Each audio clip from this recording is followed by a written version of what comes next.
see everybody.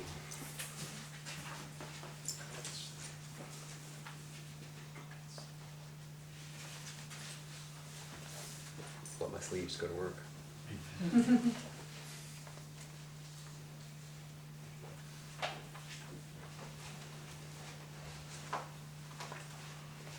I see people diligently taking a look at their notes, some of you reading things that I put together. And I can say that I was really fascinated by these last segments. And I had a lot of energy and delight.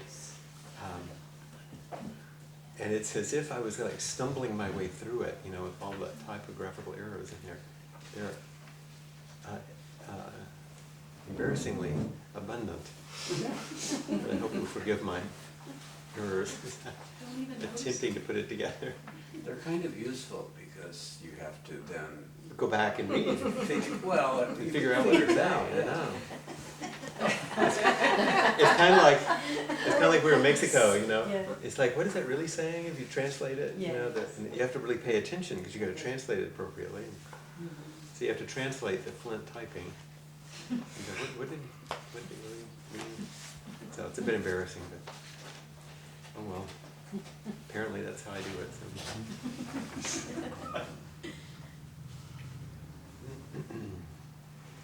We sit just for a few minutes, gonna settle and collect ourselves.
I know that a good number of you are familiar with the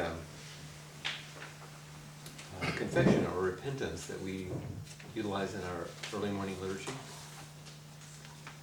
And if you're not familiar with it, just listen and go along. We're going to repeat it as we would in the morning 3 times, the usual Buddhist thing, with a little different expression on each turn. So if you know it, let's begin. All my ancient twisted karma, from beginningless greed, hate, and delusion, born through body, speech, and mind, I now fully avow. All my ancient twisted karma, from beginningless greed, hate, and delusion, born through body, speech, and mind, we now fully avow.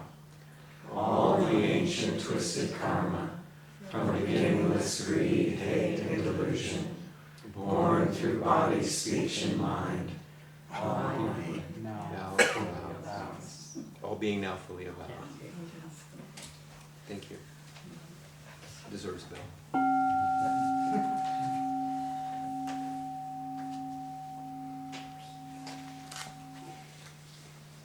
The reason I thought it'd be useful to begin with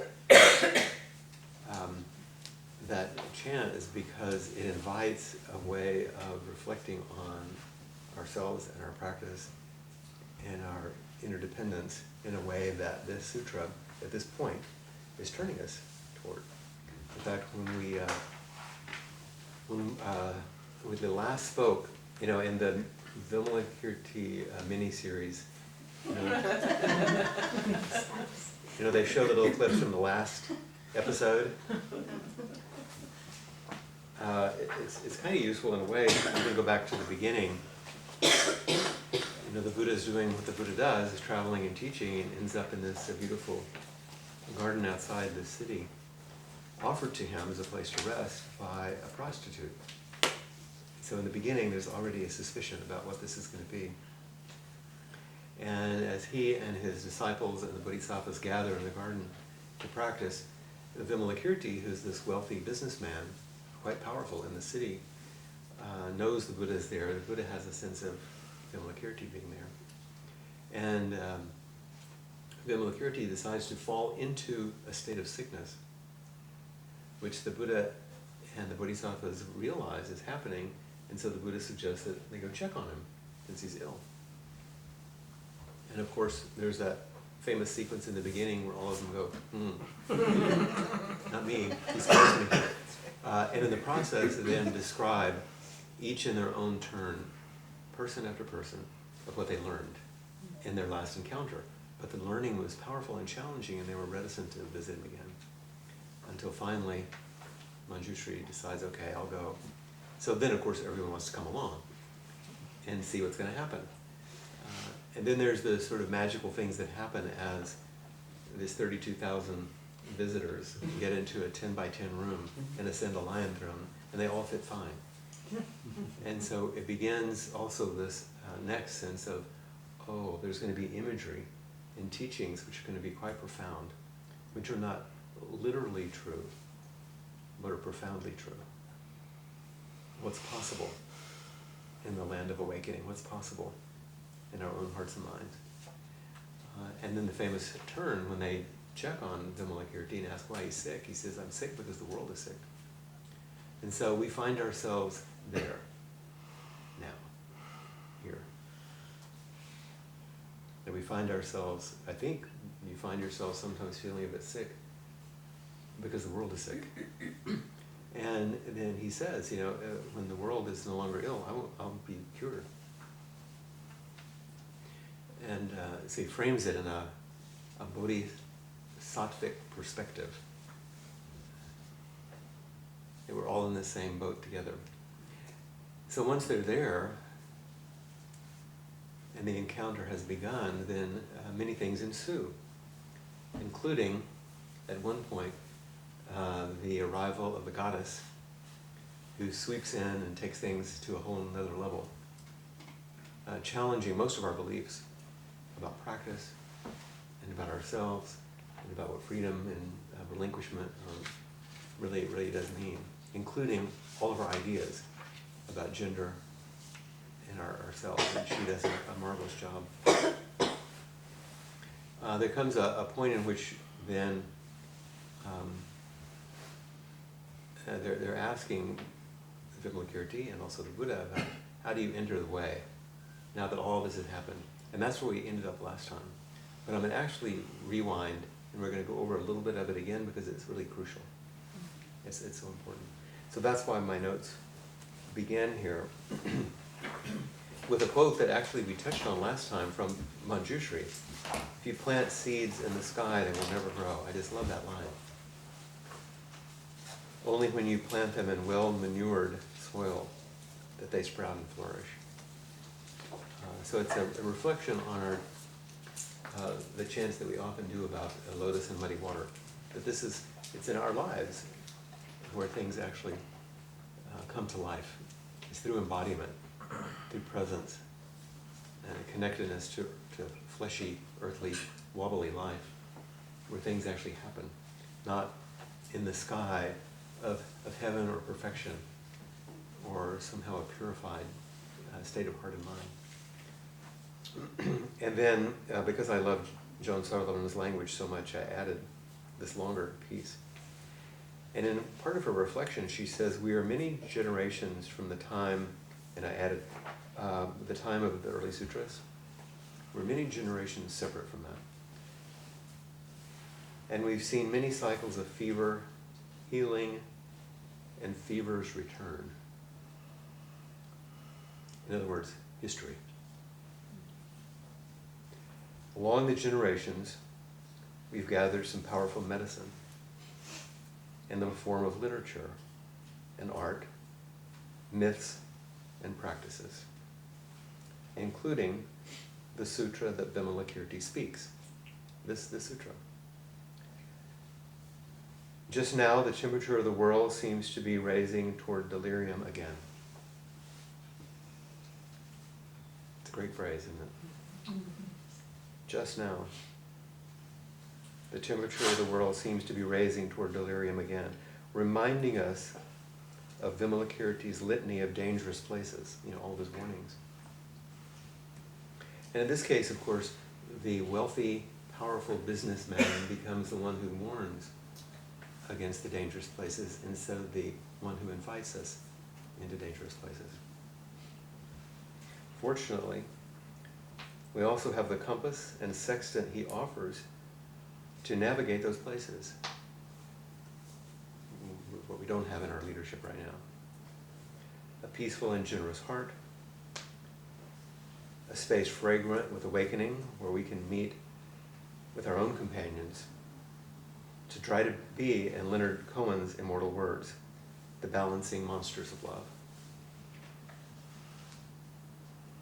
Which is great. And on a more mundane note, it just reminds me of Lady Gaga.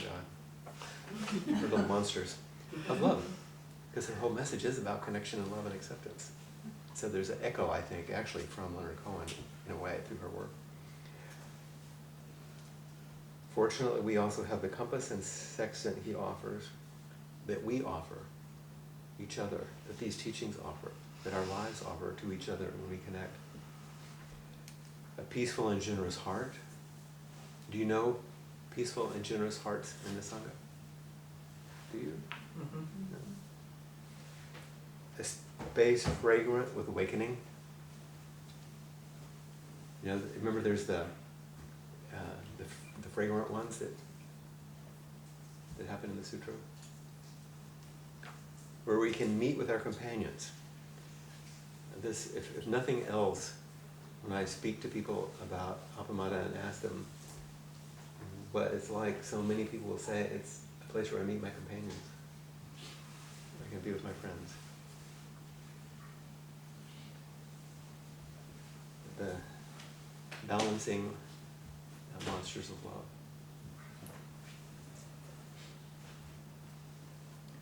So, I return to the lotus and muddy water just for a moment. And I've written, just as a reminder, the last time we ended with Manjushri asking Vimalakirti how one enters the way. Manjushri's lively and bold encounter with the goddess has just come to an end. Whew. And then he returns to his conversation with Vimalakirti. Manjushri asks, how does the Bodhisattva go about mastering the Buddha way? Vimalakirti replies, the Bodhisattva should follow a path that is not the way. Should be not, is not the way. Then she can master the Buddha way. I changed the gender just because the goddess had just left the room. Manjushri inquires further, how does the Bodhisattva follow a path that is not the way? It's a really good set of questions, isn't it? And then Vimalakirti, this is my own reflection here, goes into a longer discourse on how to follow this way that is not the way. And finally says, Manjushri, by going to places that are the opposite of the way in this fashion, which he elaborates really fully here, the Bodhisattva is able to master the Buddha way. It's worth reading what he says. It's quite long and elaborate. I believe, this is my reflection, I believe he is instructing us to turn toward what we would rather turn away from. To enter where we prefer not to go, and engage with those we might otherwise exile from our lives and our hearts. This is the challenge of this moment, of the fever. These very things. To turn toward what we'd rather turn away from. To enter where we prefer not to go. And to engage with those we might otherwise exile. So that's one of the reasons I wanted to come back to this. This is so present. This isn't a few thousand years old. This is now. This is here. This is what's happening at the moment. And his elaborate descriptions of this turn might seem a little esoteric or flowery or exaggerated in some of the places, but if you take it slow and read it carefully, I think you'll find instruction that's really for our time. Vimalakirti states further that it is only when living beings are in the midst of the mire, not the moor, but it could be the moors. The moors. I look at Cheska. The moors, it could be. Earthly desires, that they turn to the Buddha law or to the Dharma. Only when living beings are in the midst of the mire of earthly desires that they turn to the Buddha way. It's only when we find ourselves in the midst of the tangle, all our ancient twisted or tangled karma. It's in that pain, that distress, that confusion, that difficulty, that blocking, that we feel the desire to turn. Otherwise, it's like, things are going good, enjoying life. It seems a bit perverse in a way, but I think we're actually called more deeply when we're challenged most deeply And instead of just saying, how can I get rid of the suffering and feel better? How can I feel better? A very personal shift. It's actually a deeper challenge of character. How can I become the place in which these things can move? How can I become the transducer? How can I become the alchemy of transformation? That takes cultivation of character. Things that you're really focusing on well, I think. So I just say, by encountering difficulties, impurities, struggles, and strife, we turn toward the way of practice because of our anguish. The troubles of the world these days are such a painful opportunity.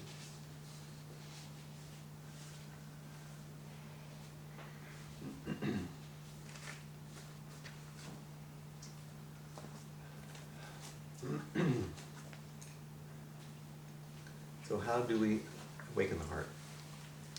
And Joan Sutherland speaks beautifully here. Someone want to read a bit? I've been reading everything. Yes, Anne, you want to start? I'll start, thank you. And yet, if you can disidentify all of the ways that Vimalakirti describes, without holding yourself as superior to, and therefore separate from them, you can nurture a peaceful and generous heart, even in the depths of hell, even in the vast emptiness of nirvana. Isn't that interesting that he puts those together? You can cultivate and nurture a peaceful and generous heart, even in the depth of hell, even in the vast emptiness of nirvana. You don't go from the depths of hell to nirvana. I just want to make sure of that. Okay, go ahead. It is probably easy to see why as peaceful and generous heart is an improvement on hell, That's easy. but it is also more precious than nirvana, because it's how we can extend the healing to others. Problems in the material world need hands and checkbooks and perseverance, which are not possible in the fleshlessness of nirvana. And this peaceful and generous heart is how we extend the healing without exhausting it within ourselves. It is a sustainable state resting on the whole earth, not teetering atop a scaffolding of reaction and fear. Isn't that a great description? Disidentifying but not separate. This is the state of calm attending and wholehearted accompanying that Vimalakirti proposes for bodhisattvas in the process of giving birth to themselves. There's an awful lot woven in that, isn't there? I mean, each of the sentences, even part of the phrase, you're like, whoa, wait a minute. There's a lot in there.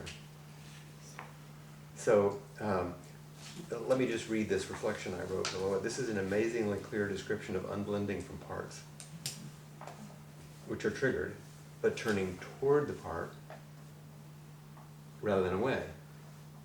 The same capacity is needed between people in this muddy world.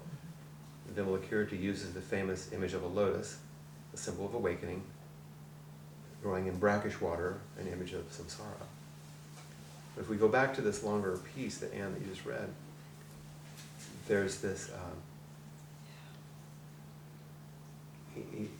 she's suggesting we don't get caught in the duality of heaven and hell, basically.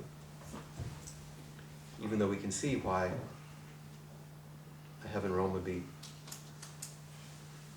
more attractive. But it doesn't actually offer us the possibility for transformation in the same way, and the desire to turn towards another, because we can see that they're feeling it too. They must, because they're human. And that connects us. We want to have a party, have a drink, smoke a little dope, whatever you do, to feel good together, and that's how we're going to bond. That's not where we actually know each other most deeply. We know each other more deeply around the things that we struggle with. And the joy that comes from that movement and resolution is a different kind of joy. Problems in the world, she's so pragmatic as well as beautifully poetic. The problems in the world need hands and checkbooks and perseverance. She gets right down to it, doesn't she? Which are not possible in the fleshlessness of nirvana. So great.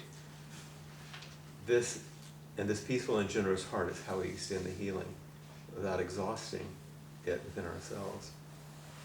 It's a sustainable state resting on the whole earth, supported by the whole earth, nourished by the whole earth, because it is the whole earth. You're not separate from it, actually resting on the earth. It's the earth expressing itself through you as the earth standing up and speaking and taking action. Not teetering atop a scaffolding of reaction and fear, which is basically ordinary life. Trying to hold ourselves up by a jittery, shaky scaffolding. Disidentifying but not separate. Disidentifying but not separate. Disidentifying but not separate. The stepping back isn't stepping away, it's making space. A space that you can move toward and through, and with compassion, with more clarity. This is a state of calm attending and wholehearted accompanying. Calm attending and wholehearted accompanying that Vimalakirti proposes for bodhisattvas in the process of giving birth to themselves. Boy, she even hits you again at the end. Giving birth to ourselves. Hi. Welcome back. Thank you. So, Flint, Yes, yes. so it hits me when it talks, a process of giving birth to themselves, like that person, but it's all in what paragraph's talking about is in relationship and being with the other people.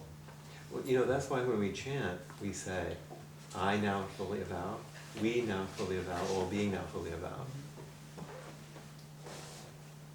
Yeah, there is no separation, and you're not me, and I'm not you, and there is that. And we can't deny that relative way, even as we acknowledge the universal dependent origination that expresses it all. So we do, I would probably say it a different way, although I like the punchiness of this. More like Norman Fisher's taking our places. The Bodhisattva learns to take her place in the world.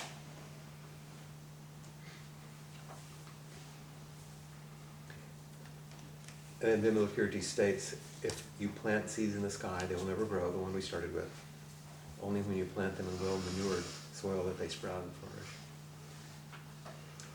And then Sutherland goes on in her commentary with a little more of this imagery. Another woman want to read? You read, right? There's a risk in seeing those lotuses as different in nature from the marshes in which they grow. So she's going to take it even further now. Some Buddhist texts talk about lotuses that are pure in spite of the mire beneath them. But let us set aside that in spite of. Let us respect the years and the hard-won experiences, the mistakes, revelations, griefs, unexpected graces, regrets, perseverance, and bravery that form our particular marshes and the lotuses rooted in them. A beautiful image from the koans is of a lotus seen simultaneously above and below the water. Below, it's a closed bud floating in the timeless dark. Above, it's an open flower waving on its stalk in the sun. In the middle is a wide expanse of water and leaves and a scattering of petals. The lotus of our awakening is all of that at once. Whoa. That really takes the imagery to a whole other level, doesn't it? It's so beautiful. It's all of that at once. There isn't some linearity or temporality before, after, here, there. It's all of it at once.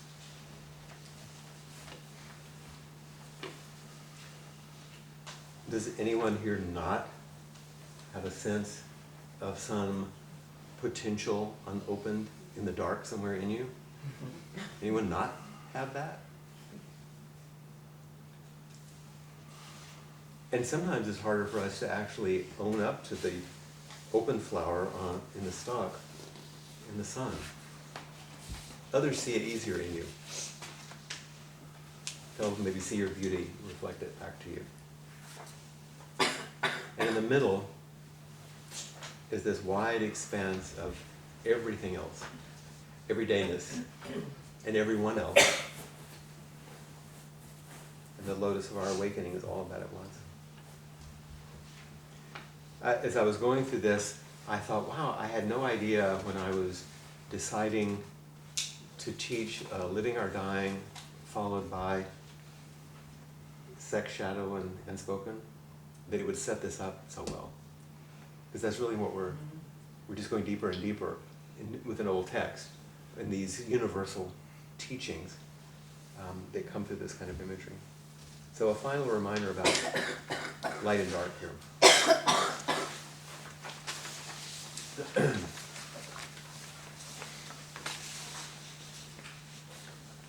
You want to read Manjushri? Yeah. Can you read it now? Yeah, good, that paragraph up top. Finally, Manjushri says, if you don't dive into the vast ocean of existence, you'll never find the precious jewel of awakening. In the heavenly realms, everything is perfect, and awakening isn't possible because nothing ever changes. It's in this world where our ankles go out from under us, our hearts get broken, and we weep tears that are solvent for whatever is stuck within us, that awakening can happen. Something can happen in the dark that can't in the light of the heavenly realms. Something about simplicity and stillness, vastness and depth, grounded in a world house full of lamps and oil and all the rest. I, the velvet dark. In the velvet dark. Thank you. There is so much less we're compelled to know and do. So much more space for listening. We bless the marvelous poverty of human life by doing what we can only do here. We bless the marvelous poverty of human life by doing what we can only do here, feeling our way along the walls that give texture and shape to the deep nights of our lives. This is what endarkenment means. Thank you. And I thought that this called forward the refuges. This willingness to call ourselves forward to something more reliable than just our reactivity and our thoughts and feelings, to plunge into the depth, and then to be called forward into the world by doing so. So let's say the refuges. I take refuge in Buddha. I take refuge in Dharma. I take refuge in Sangha. We take refuge in Buddha, immersing body and mind deeply in the way, awakening true mind. We take refuge in Dharma, entering deeply the merciful ocean of Buddha's way. We take refuge in Sangha, bringing harmony to everyone, free from hindrance. Now all being has completely taken refuge in Buddha. Now all being has completely taken refuge in Dharma. Now all being has completely taken refuge in Sangha. So those beautiful poetic lines in the middle. As we study this sutra and hear these reflections and commentaries, I hope that you won't ever hear those descriptions the same way again. You take refuge in Buddha, immersing body and mind deeply in the way, awakening true mind. There's both sides of the lotus. We take refuge in Dharma, entering deeply the merciful ocean of Buddha's way. We take refuge in Sangha, bringing harmony to everyone, free from hindrance.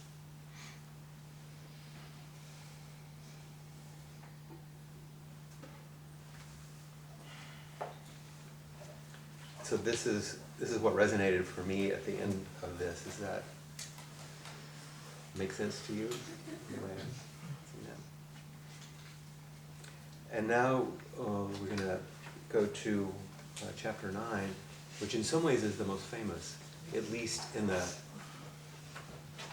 sort of, it's a funny way, sort of the highfalutin Zen world. There are many of them that are quite famous, but this one stands out. So the Buddhas, or Manjushri and Vimalakirti, have had this conversation. They've gone through all these ways of awakening, which is going the opposite way that one thinks would be. And at that time, Vimalakirti, he turns to the various bodhisattvas. I like the bodhisattvas better. I know bodhisattvas are really. That's what I These are- inspired. I think these were my aunts. The bodhisattvas. My aunts, the bodhisattvas. Sirs. How does the bodhisattva go about entering the gate of non-dualism? Okay, now we're going to go further. Let each one explain as he or she understands it. And then there follows responses of 31 bodhisattvas, beginning with the bodhisattva named Dharma Freedom, all the way to the last named Dharma Delight in Truth. They basically each describe a duality and its apparent resolution. Here's a partial list which they mention. It's a good list, huh? And as we, let's see here.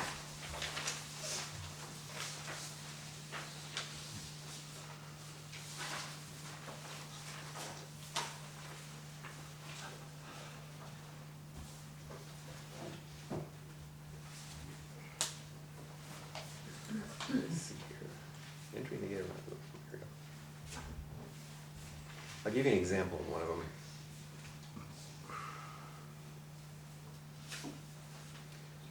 I'll just pick one here. The Bodhisattva Virtue Peak said, defilement and purity form a dualism. So this is one we were just talking about with the lotus, you know? And this is on page 104 if you're so inclined. Defilement and purity form a dualism. But if one sees into the true nature of defilement, it is without the marks of purity, but leads into the extinction of all marks. And this way, one enters the gate of non-dualism. So whether you understand that intellectually or not, once again it's saying, here's a duality. If you, it is actually, what's left out of the sentence is, through the lens of prajna, through wisdom, the distinctive marks that we use are all part of the wisdom. They're not defining. They're included in wisdom. So it leads to the extinction of all marks. Everything is codependently arising. In other words, the heaven realms and the hell realm, it's not like they're separate things. The Bodhisattva Good Constellation said, the stirring of mind and thought, these two form a dualism. But if the mind is not stirred, then there'll be no thought. And if there's no thought, there'll be no discrimination. The one who has thoroughly mastered this way, this may, in this way, enter the gate of non-dualism. So the one that follows just takes that a little further about how we discriminate with mind. And they each 31 times go through these dualities and its resolution. They're not long, but each one of them is like a little koan. You could actually read them, and you could make a nice, I thought it would be nice to make a little set of cards, which each of these dualities, each day, and just like the next day flip the next one over. And then sit with it for the day. And then I thought, a practice I might do is like on the back of each write a little, like any insight or anything I may have come out of sitting with that one. You know, where do I get caught? What's the duality? What opened it up for me? Was there some surprise, a little poem, anything, a word? The Bodhisattva Lion said, blame and blessing form a dualism. Now this is a really, this is one we see a lot these days, isn't it? Blame and blessing. You can tweet that. Blame and blessing form a dualism. If one penetrates the true nature of blame, it is no different from blessing. Uh-oh. When one can dispose of forms with this diamond-like wisdom, neither bound nor liberated, one may, in this way, enter the gate of non-dualism. So that's an interesting lot, isn't it? I'm having a hard time with the Say again? I'm having a hard time with the blessing part. Like, I guess. Praise and blame, let's say, Okay. Yeah. would be easier for me. Yeah. Praise and blame are often seen. That language. makes Praise sense. and blame form a dualism. If one penetrates the nature of blame, it is no different from praise. When one can dispose of forms with this diamond-like wisdom, in other words, not get caught in formations, neither bound nor liberated, free from either, because that's another dualism, free from either bound or liberated, one may in this way enter the gate of non-dualism. And we live in a world where now everything is praise and blame. Everything is good, bad, right, wrong, you, me, up, down, win, lose. That's why I think this list is so crucial, because it's what's running things right now. And here's Vimalakirti saying, this is the problem. And here's your antidotes to what we do normally, naturally, relentlessly, and beautifully. And having gone through all of these, the bodhisattvas, then they all turn to Manjushri. The one who wields the sword. We often call it, it's the one on the left side closest to the rock there. See the sword held up? It's often said the sword that cuts through delusion, but I love what Sadhguru says. Wields the sword that cuts, it should be, cuts into one. Let me make sure I didn't say it wrong.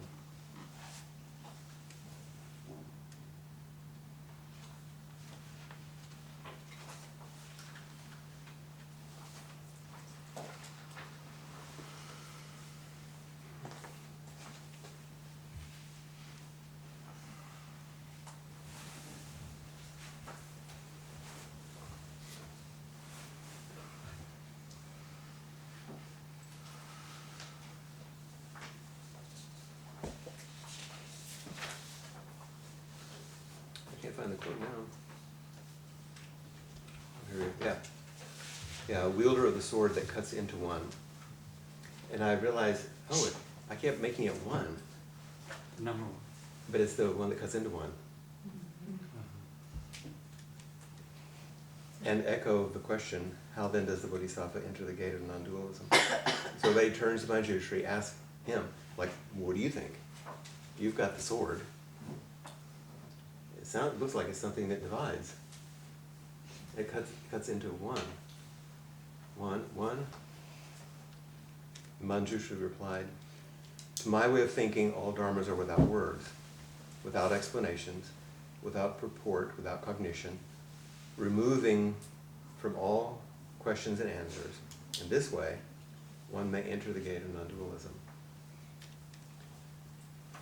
So in a way, this is the kind of teaching that we often see that outside, in fact, in the Heart Sutra, it'll say it, step aside from all, in the Shinshin Ming, step aside from all thinking, and there's nowhere you can't go.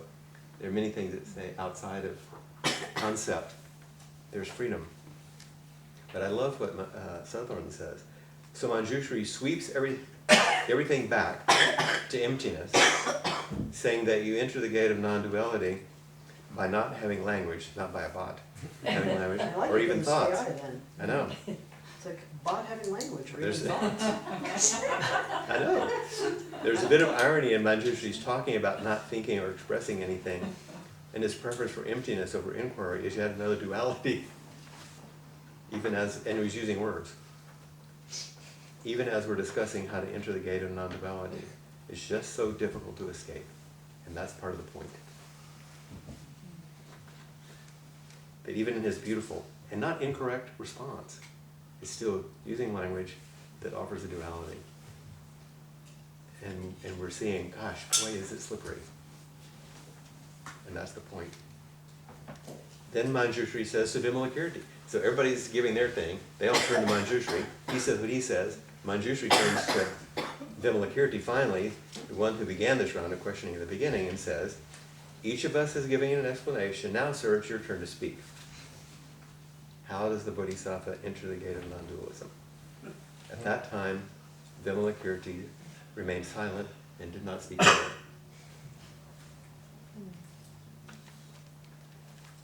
This is why you should always make the hearers go first. And that's Vimalakirti's roaring silence. That then became a koan in the book of record. It's a koan. It's just that. What is Vimalakirti's silence? You know, this little dialogue. What is that? Show me it. Demonstrate. What is this? So let's see what Sutherland says about it. Somebody want to read this next bit? I can read it. Okay? You're saying the Vimalakirti and the Awakened Heart, right? Yeah, the sutra that Vimalakirti speaks, of course, is what it should say. The sutra that Vimalakirti speaks is a series of conversations culminating in a roaring silence. It is one of the most famous silences in all of Buddhist literature, and it is still reverberating 2,000 years later. Chan's original story has been described as a history of silences. The first transmission happened when the Buddha twirled a flower and Mahakasayana Huh? Yapa smiled. Vimalakirti handed the silence to the world outside the Buddha's garden. And Bodhidharma brought it to China, holding it in a cave for 9 years of meditation until it was ripe. Isn't that a great sequence? Like all myths, this heroic narrative is saying something simple about each of us. We all carry that silence within us. It is the womb in which awakening gestates, where a peaceful and generous heart takes form. It is the source of a powerful, non-self-obsessed, courageous energy that flows back into the world as surely as rivers return to the sea. That last sentence, read that again, it's so poetic. It is the source of a powerful, non-self-obsessed, courageous energy that flows back into the world as surely as rivers return to the sea. And what is the it that's referring to? The silence. Silence. Yeah. And yet I think that that sentence is a remarkably concise and beautiful description of what we might call awakening. I mean, it's so easy to make that into something, a special state of consciousness, but even just in the profound spaciousness of simplicity and silence, it's the source. It says, look at the sentence, the source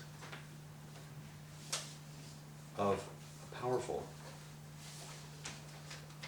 non-self-obsessed,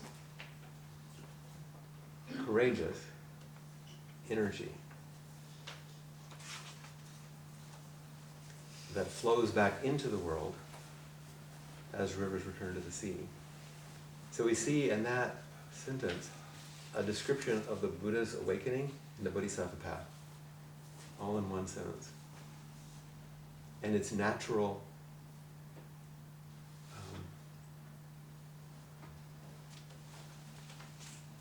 gosh, I don't even know how to say it. Source points. Emergence? It's emergent, certainly, but from this silence, from Vimalakirti's silence. And then Sutherland continues with a beautiful and quite potent reflection on Vimalakirti's silence, which appears on these 2 pages, which is worth reading in its entirety. And she refers to a koan that contains this story, which is case 84 of the Book of Record, which so I didn't think we would have time to read all of it, but I wanted you to make sure that you took a look at this last, basically 3 pages.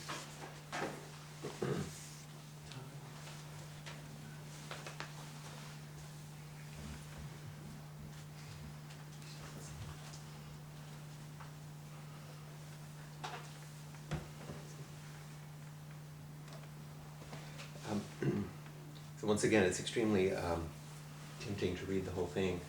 It's not beautiful, but I hope that you will.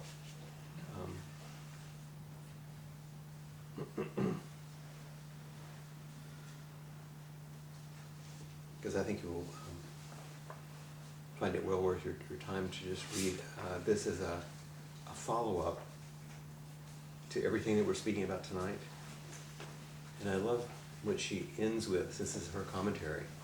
She says, "And herewith endeth the foolishness of a whole lot of words about Vimalakirti silence." But read the words. They're lovely. Flint, I got a question. So why you think it is a silence? That's the koan.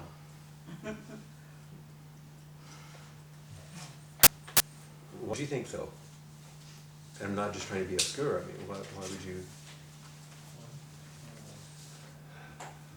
Well, that's the, like you said, it's a koan, that's the, Yeah, you have to penetrate that. If we think of silence as an image, it's not going to reveal itself to you. Yeah, it has to be that silence that's fullness,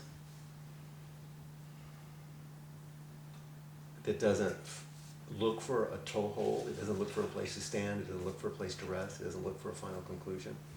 It's prajna. yeah, prajna. It's Bodhidharma saying, the old thing about Dharma is transmitted outside of words and letters. It's in the silence. Yeah, different traditions have different reasons given for that, why silence is that. I was wondering what a Buddhist explanation was. Yeah, I don't know academically, to tell you the truth. I would have to I would only be interested in the expression of it through your own practice, you know. Why that would be true. It resonates for something in me. Yeah, no, it does. I know there, but I just thought there was. Because as soon as you make a sound, as soon as you take a position, as soon as you make a sound or position, then you've cut. It's not, yeah, that's right. It's Something's not been there. cut. Yeah. Mhm. Well, we know that, but why it exists that way? I don't know why the Big Bang happened, you know. Well, that's a good question. It is, isn't it? Yeah. Why did it exist that way? There's only one answer to that question: because of everything else. That's why anything exists that way, because of everything else.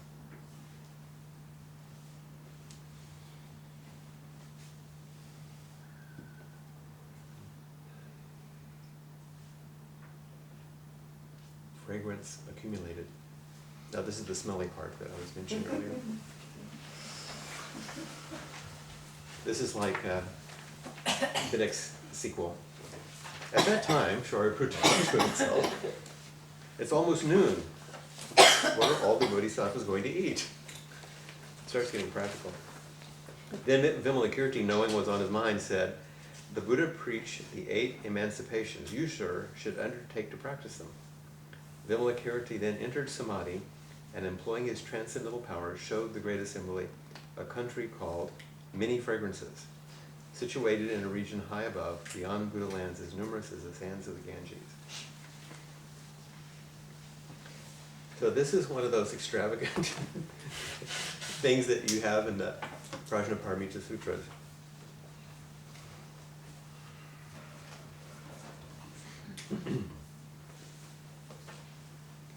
And there's a whole bit about how we're going to get food.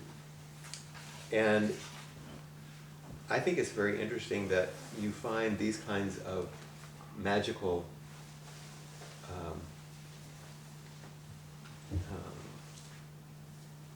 expressions of abundance in so many myths and so many different traditions. You know, you have the loaves and the fishes turn into that, and a little bit of oil turns into the whole 8 days, and you know, on and on and on. But there's something about the appearance, things are more than their appearance. And there's an infinite amount of nourishment if you only know how to find it. There's an infinite amount of heat and light if you know where to look, if you know how to sidle up to it. And that's really what this segment is talking about. So once again, I didn't engage a lot of the notes, but And the 8 methods that are alluded to here, on page 119, Vimalakirti in a reply says, these bodhisattvas must carry out 8 methods in their practices in this world in order to be born free of boils and sores in the Pure Land. That's a little gruesome, isn't it? Old language. What are these 8? They must enrich and benefit living beings, but look for no recompense. They must take upon themselves the suffering of all living beings, and what merit they acquire thereby shall be a gift to those beings. In mind, they must be like other living beings, humbling themselves, descending to their level, erecting no barriers. They shall regard other bodhisattvas as though they were looking at the Buddha himself. When they hear a sutra they have not heard before, they shall not doubt it, and they shall not dispute with or oppose the voice hearers. They shall not envy the alms received by others, nor boast of their own gains.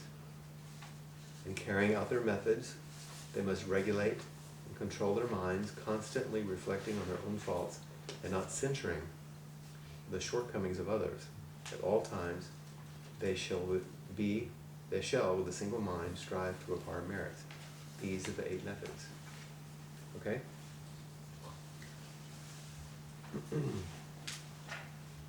They should carry out 8 methods in their practices in this world in order to be elected to the Senate or House of Representatives. These are the 8 methods that have to be employed to be elected President of the United States. What are these 8? They must enrich and benefit living beings, but look for no recompense.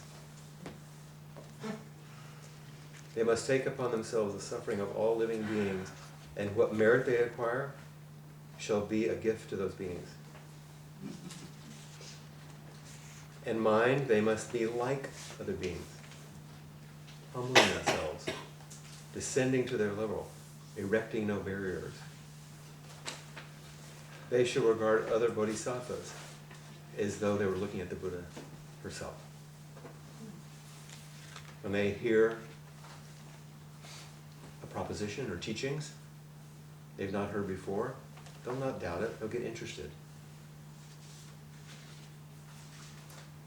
They shall not envy the alms received by others, nor boast of their own gains. In carrying out these methods, they must regulate and control their minds and hearts, constantly reflecting on their own limitations and faults, and not censoring the shortcomings of others. At all times, they shall with a single mind strive to acquire merits. These are the 8 methods of being a leader in our government. That would be interesting. And actually, if I may say so, and I'm sorry to say so, we actually had a president who did that. Pretty much. Yeah. So, sorry to be partisan, but I thought it was interesting. So that's why I wanted to read that. That's what makes things fragrant.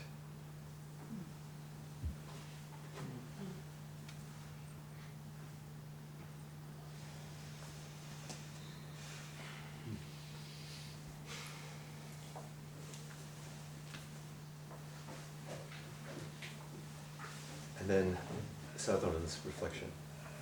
Someone want to read this one? Vimalakirti and the Awakened Heart, John Sutherland, number 10. Here we go. Vimalakirti, responding to Shari Putra's concern for the bodhisattvas, Remember, they wanted food. opens a portal to the world on the other side of the galaxy called Many Fragrances to pick up some miraculous takeout for the bodhisattvas. A single bowl of rice is brought back, accompanied by 9 million mini fragrance bodhisattvas. Soon, 84,000 citizens of Vimalakirti city, attracted by the food's aroma, also join the assembly, as do a host of various deities. Of course, the bowl feeds the assembled millions without being diminished and released. The bowl of rice is made of mercy, which attracts the multitudes hungry for it. That is a powerful sentence. Read it again. The bowl of rice is made of mercy, which attracts the multitudes hungry for it. It's a cosmic force, mercy, and so is the yearning for it. This is one of the moments the text reminds us of why we'd be drawn to take up Vimalakirti's impossible way, to partake of mercy, to share it with others, and to come to know as deeply as we know anything that is inexhaustible.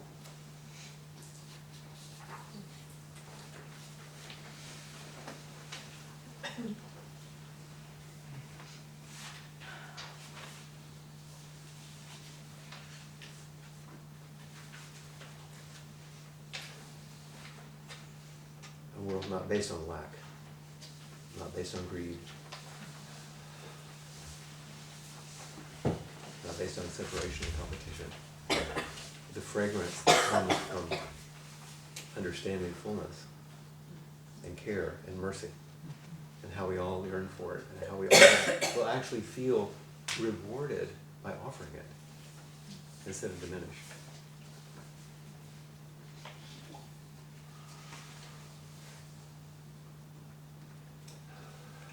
Chapter 11. At that time, the Buddha was still in the Amar Garden, and everything and everyone suddenly took on this golden glow. This was an indication that Vimalakirti, Manjushri, and a grand way of beings were on their way to the garden. I love that. Wouldn't it be great if things suddenly got this golden glow? It's like, oh, here comes Peg.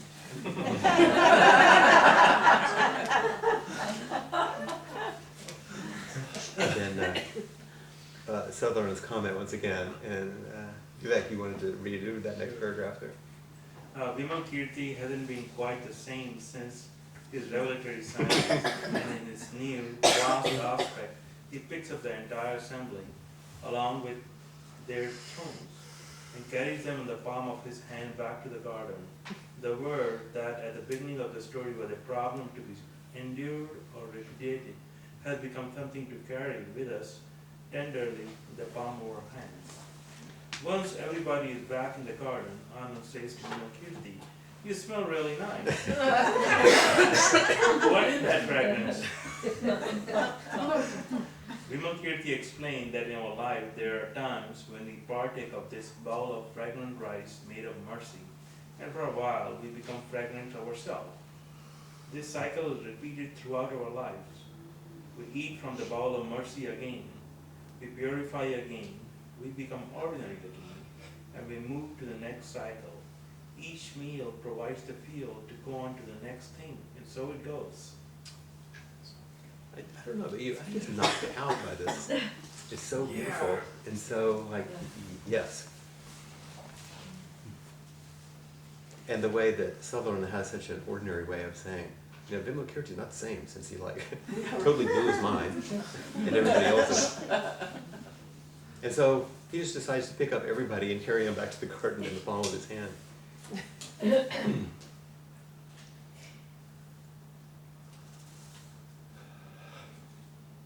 the world that at the beginning of the story was a problem to be endured or repudiated has become something to carry with us tenderly in the palm of our hand. What was something to shun is another thing to carry. And then this thing about when you partake of the bowl of fragrant rice, you become fragrant. When you practice with the way you're experienced by others in the world, it changes. And we eat from the bowl of mercy, and we take on that fragrance, and we lose it, and we return, and we eat again, and we lose it, and that's the cycle. We continue to practice for and with each other. But the imagery is so exquisite, I think, in this. Chapter 12. At that time, the world-honored one, which is Buddha, said to Vimalakirti, "You wanted to see the thus come one." That's another word for Buddha. "Now, how do you regard the thus come one?"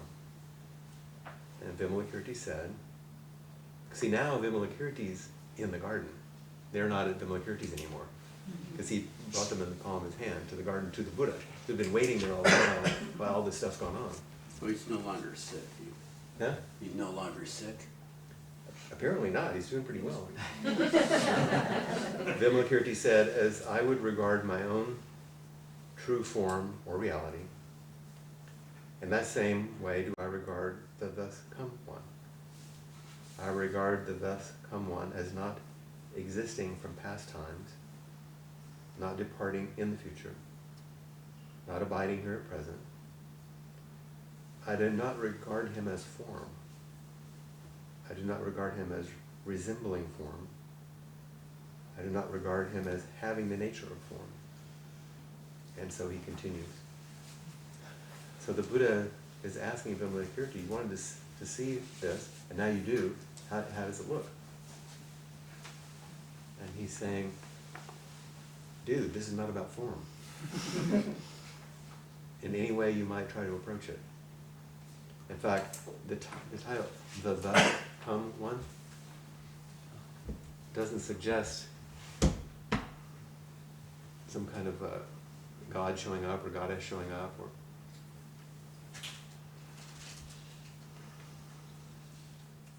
what's emerging in each moment, in each situation, in every setting, in response to every condition.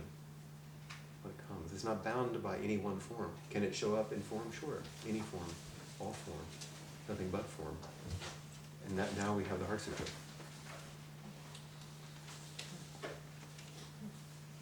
So the offering of the Dharma, or the law, it says in here. At that time, Chakra Devanam, is that how you say it, Vivek? Yeah, Devanam spoke up from the great assembly. Like, this guy must be hanging out there, you know. Addressing the Buddha in these words. World honored one, though I have heard hundreds and thousands of sutras from the Buddha and Manjushri, I have never heard one with such astounding freedom and action, transcendental power, and unfailing grasp of the true reality. And I don't know if this has any relevance at all, but I thought it was interesting that this, when it says Chakra Devanam Indra, do you know what this is from? What is that referring to?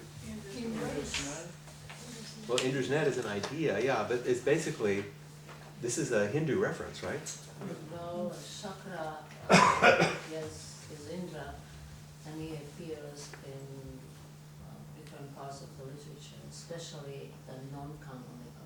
Well, that's what I was wondering. I wasn't sure, because I don't know much about this. And the Avadanas, which are the story narratives, also this miraculous happenings. I was wondering, because this is such a different voice than all the others, why would the person writing the sutra choose that voice to stand out and say, wow, this sutra is something? You know, I thought it was interesting. Because it almost is like an outsider or a person stepping back from a different, I don't know if that's true or not. That's why I'm curious. I have no idea. I have no way. No way of knowing. Tell Yeah. you more Well, thank you than for that. saying that. Yeah, but I thought that was interesting. And so in the last chapter, in chapter 14, Entrustment, the Buddha addresses the Bodhisattva Maitreya. And Maitreya, you know, is traditionally the Buddha of the future, the one to come, saying, Maitreya, I now take this law of Anuttara Samyak Sambodhi, who is complete awakening, gathered over countless millions of Asamkhaya kalpas, and entrust it to you. So it's the story that says, let's carry it forward. Maitreya, you should understand that there are two types of bodhisattvas. What are the two types? The first type loves phrases and literary embellishment. The second type is not afraid of deeper principles and is able to enter into the true meaning. Now this doesn't say one's good and one's bad. It's just saying there are a couple of types, you know. You know, I definitely think I'm a lover of phrases and literary embellishment. And yet, I hope that my practice invites us into deeper principles, into the true meaning. And this class has done so. So when the Buddha had finished expounding the sutra, the rich men Vimalakirti, Manjushri, Shariputra, Ananda, and the others, along with the heavenly and human beings, asuras and all the members of the great assembly, were filled with joy at hearing the preaching of the Buddha, and they believed and accepted it and respectfully put it into practice. So there. But I added this last little bit, an alternate coda. And once again, Sullivan in her own inimitable way.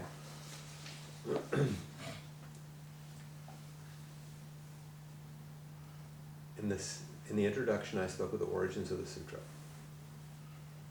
And this is the same quote we used earlier.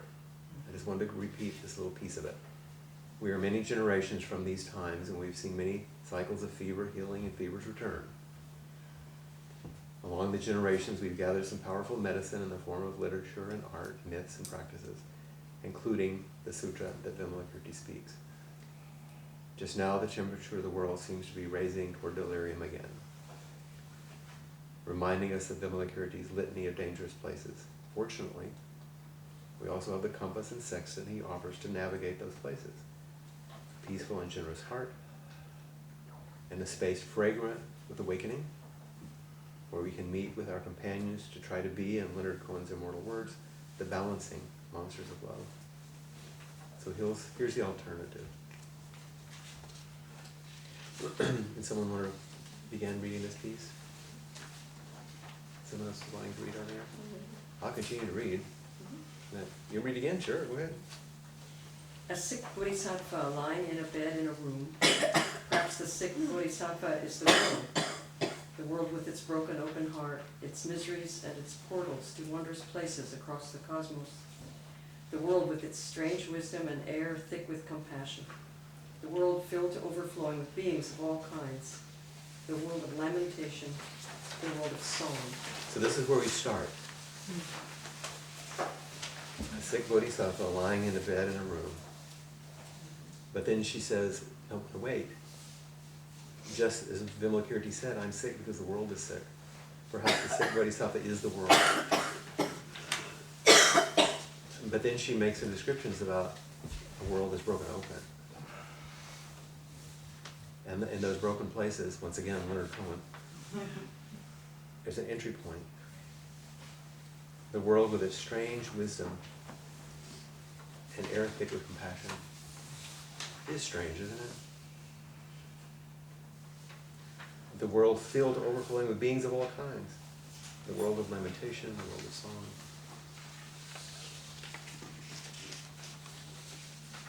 To meet Vimalakirti is to meet the world. It is to open your heart to the heart of the world, to see that your heart is the world's heart. The world's heart is yours. Tender and wrenching, that heart, so devastating when it constricts into stone or beats the rhythm of war, and so poignant in its hopeful perseverance, from spring's new grass to a gathering of students in a refugee camp. To meet Vimalakirti is to meet the world. And this is what we've done, hopefully. And he's showing us how to be sane in an insane world.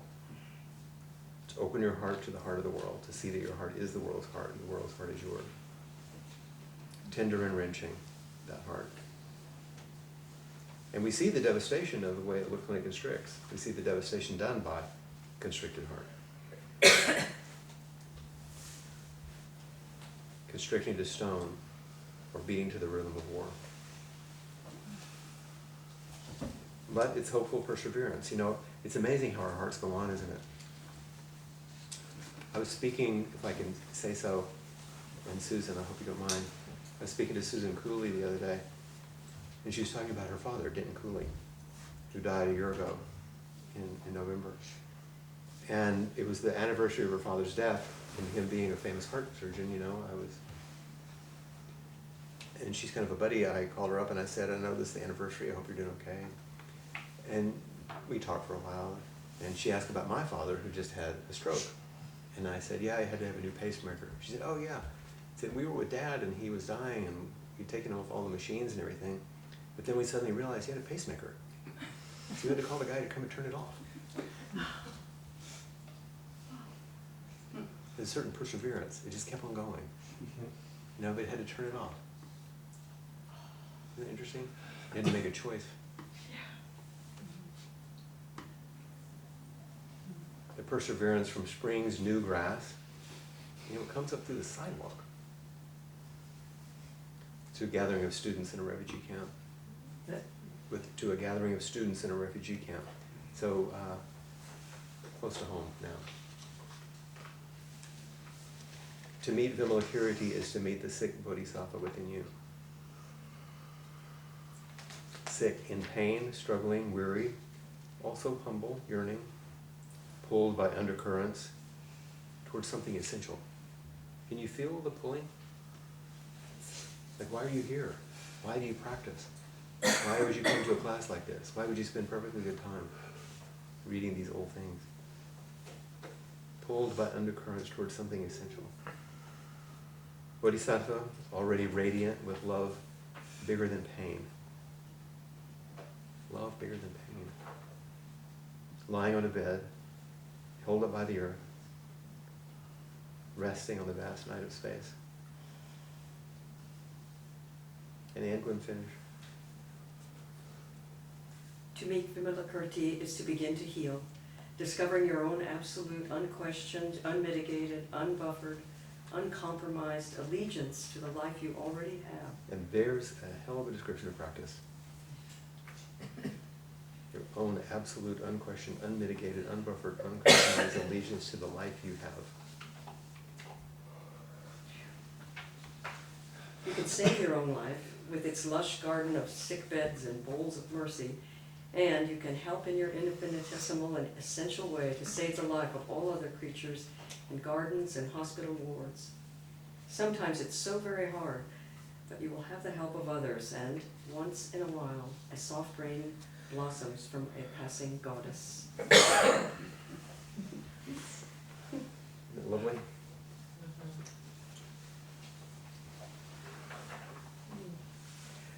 And I added at the end, just afterwards from Richard Rohr, just because I loved his words. And as we enter into the this season before Christmas, I thought, Advent. oh well, we'll add Advent, yeah, which I spoke about today in Inquiry. I thought his words would be fine. There's something in you that is not touched by coming and going. And this is a Franciscan priest. There is something in you that is not touched by coming and going, by up and down, by for or against, by the raucous team of totally right or totally wrong. There's the entering the stream of non-duality. This is a part of you that is patient with both goodness and evil, exactly as God is. There's a part of you that does not rush to judgment or demand closure now. Rather, it stands vigilant and patient in the tragic gap that almost every moment offers. The tragic gap that almost every moment offers. God is a riverbed of mercy. You could, if you're uncomfortable with God, say absolute. Is a riverbed of mercy. Is vast, silent, restful, and resourceful, and receives and also lets go of all the comings and goings. It is awareness itself, as opposed to judgment itself.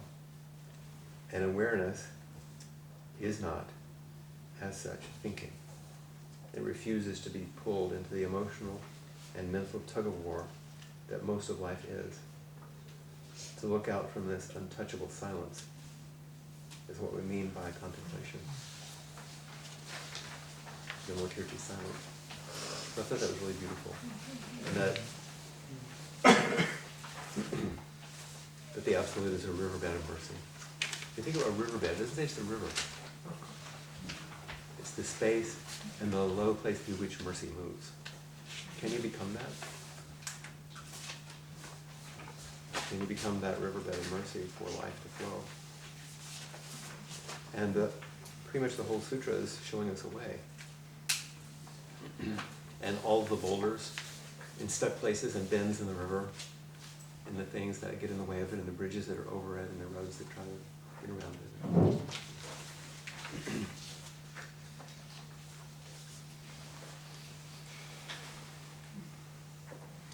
So hopefully there's a way in which you've gotten an ancient and beautifully illustrated a description of what it's like to be sane in an insane world from a very powerful and rich guy.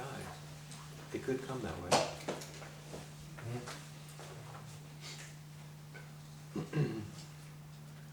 Who brings together and called forward resources that are beneficent, that are that field of benefaction rather than a field of destruction and diminishment. And it shows an alternative way. It may seem extravagant and old, but really it's talking about the everyday, and that's why I think Sutherland is such a beautiful commentator on this. It brings us down into what it means to be human and real. But she doesn't hold back on the inspiration and the beauty, even while she keeps us, grounded in the ordinary. Because they needn't be separate. And when we live in a time in which the grace-filled way is not what's being expressed, we can lose that. They become untethered, the ordinary and the beauty. But they're best made to be together. Because ordinary care is the creation and the embodiment of beauty. And everyday beauty is an expression of simple care.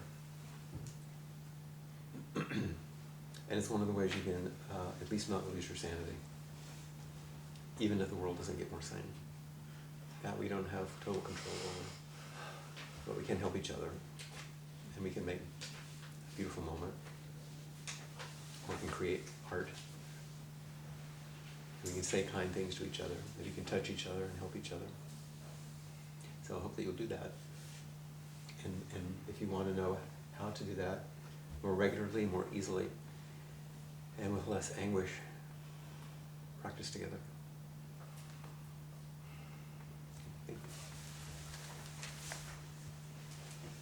Our Vimalakirti sequence is complete. Go back and read it again. And enjoy Roshi Sutherland's beautiful commentary over and over when you need some inspiration. And then help us clean up.